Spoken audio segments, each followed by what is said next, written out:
Biodata lengkap Herlin Kenza. Berikut ini biodata lengkap selegram Herlin Kenza yang viral di kawan 9 bodyguard Gekar. Simak biodatanya di bawah ini. Nama lengkap Herlin Kenza. Nama panggilan Herlin, Barbie. Kota asal Takengon, Aceh Tengah. Tempat tanggal lahir Februari tahun 1995. Umur 26 tahun. Kerumunan ini terjadi saat salah satu toko pakaian yang ada di Lok Sumawe, Aceh menggelar acara giveaway dengan mengundang selebgram Herlin Kenza. Warga Lok Sumawe berbondong-bondong hadir ke toko pakaian tersebut agar bisa bertemu dengan selebgram idolanya. Warga yang hadir bahkan berdesakan di depan toko hingga menimbulkan kerumunan. Selebgram HZ ditetapkan menjadi tersangka bersama dengan pemilik toko grosir. Mereka ditetapkan sebagai tersangka setelah menjalani pemeriksaan sebagai saksi di Mapolres Lok Sumawe Aceh pada Kamis kemarin. Keduanya terlibat kasus kerumunan dengan tidak pidana, tidak mematuhi aturan karantinaan kesehatan di tengah penerapan pembatasan kegiatan masyarakat atau PPKM. Sejauh ini polisi telah memeriksa 9 orang saksi, sementara kedua tersangka tidak dilakukan penahanan.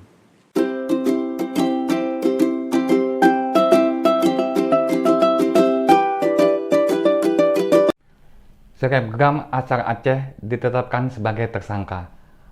Usai diduga membuat kerumunan di toko pakaian yang dia endorse. Padahal di tempat itu sedang ditetapkan PPKM. Dia dijerat dengan Undang-Undang Kekarantinaan Kesehatan. Ditetapkan sebagai tersangka, tapi tidak ditahan. Kok bisa? Bisa, tidak semua tersangka wajib ditahan. Tersangka yang seperti apa yang tidak ditahan?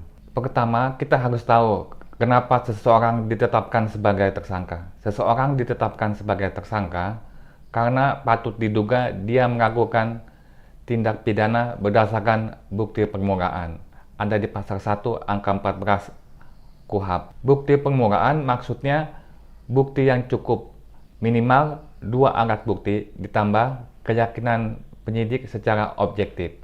Makna bukti permulaan yang cukup ini dinyatakan oleh Mahkamah Konstitusi lewat putusannya nomor 21 tahun 2014. Jadi minimal mesti ada 2 alat bukti. Apa yang dimaksud dengan alat bukti? Sesuai pasal 184 ayat 1 KUHP, alat bukti yang sah yaitu keterangan saksi, keterangan ahli, surat, petunjuk, dan keterangan terdakwa.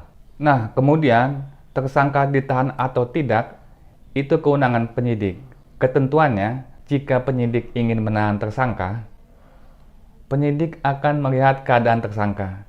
Jadi ini dalam ilmu hukum pidana disebut alatan subjektif.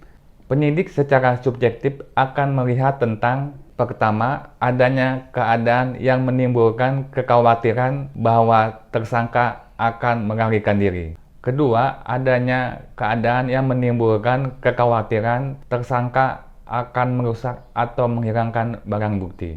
Ketiga, adanya keadaan yang menimbulkan kekhawatiran bahwa tersangka akan mengurang tindak pidananya. Ketentuannya ada di pasal 21 ayat 1 KUHP, dihubungkan dengan kasus selebgram asal Aceh di mana dia ditetapkan sebagai tersangka. Keadaan tadi tidak ada pada diri dia sehingga dia tidak ditahan. Di samping itu, untuk bisa menahan tersangka, penyidik juga harus melihat alasan objektif. Apa itu? Pertama, tindak pidana yang dituduhkan kepada tersangka diancam dengan penjara 5 tahun atau lebih. Selebgram asal Aceh, dia dijerat dengan Undang-Undang Kekarantinaan Kesehatan, di mana ancaman pidananya maksimal 1 tahun, jadi dia tidak ditahan. Kedua, tersangka diduga melakukan tindak pidana sebagaimana dimaksud dalam pasal 282, 372, 378 KUHP, dan sebagainya. Nah, selebgram asal Aceh, dia dijerat dengan pasal 93 Undang-Undang Kekarantinaan Kesehatan, Undang-Undang nomor 6 tahun 2018, sehingga dia tidak ditahan. Demikian teman semua, semoga bermanfaat.